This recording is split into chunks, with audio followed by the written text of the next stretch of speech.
গত 15 বছর যে ফ্যাসিজম প্রতিষ্ঠিত ছিল, এই ফ্যাসিজমে হাজারো ওসি, লক্ষ ডিসি, লক্ষ এসপি, নামাজি, হাজি, দরবেশ, সে মনে করেছে সালাত ইসলাম, কিন্তু সে তার দায়িত্বে ন্যায়পরায়ণ নয়।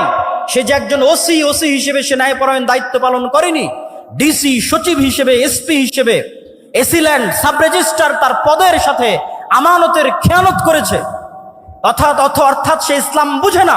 সে যতই সালাত আদায় করুক, যতই সিয়াম পালন করুক, সে বুঝে না ইসলাম কি।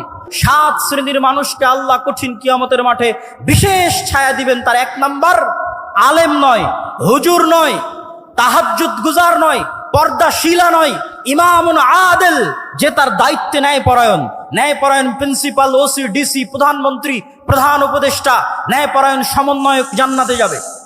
আরেকজন তাহাজ্জুদ গুজারের পূর্বে, আরেকজন সালাত আদায়কারীর পূর্বে